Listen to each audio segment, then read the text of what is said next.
2 साल पहले जम्मू कश्मीर से विशेष राज्य का दर्जा वापस ले लिया गया था। राज्य को 2 हिस्सों में विभाजित कर दोनों को ही केंद्रीय शासित प्रदेश में तब्दील कर दिया गया। लद्दाख और जम्मू कश्मीर को अलग अलग केंद्र शासित प्रदेश बनाया गया। राज्य विभाजन के बाद से ही जम्मू कश्मीर में चुनाव कराए जाने की मांग की जा रही थी, लेकिन सरकार हर बार परिसीमन की बात कर विपक्ष के सवालों से बच जाती थी। लेकिन अब परिसीमन आयोग की रिपोर्ट सामने आने के बाद चुनाव की संभावनाएं बढ़ने लगी हैं। तो क्या है आयोग की रिपोर्ट, देखिए। जम्मू कश्मीर में विधानसभा चुनाव की तैयारियां शुरू हो गई हैं। ऐसा इसलिए क्योंकि चुनाव से पहले राज्य में डिलिमिटेशन की प्रक्रिया अब अंतिम चरण में पहुंच गई है।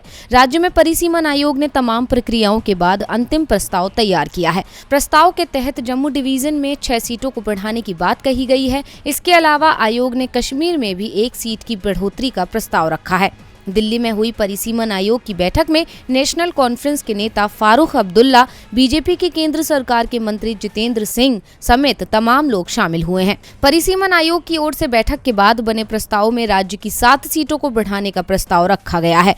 बड़ी बात यह है कि जम्मू कश्मीर में इस बार पहली बार अनुसूचित जाति को प्रतिनिधित्व का मौका दिया गया है। प्रस्ताव के मुताबिक जम्मू डिवीजन में 6 विधानसभा सीट बढ़ाने की सिफारिश की गई है। इसके अलावा कश्मीर में 1 सीट का इजाफा किया जाना है। प्रदेश में नए प्रस्ताव के मुताबिक जम्मू में 43 और कश्मीर में 47 विधानसभा सीटों का प्रस्ताव किया गया है। इसके अलावा अनुसूचित जाति के लिए 7 और अनुसूचित जनजाति के लिए 9 सीटों को आरक्षित करने का प्रस्ताव रखा गया है। फिलहाल राज्य विधानसभा में 83 सीटें हैं, जिन्हें बढ़ाकर 90 करने का प्रस्ताव रखा गया है।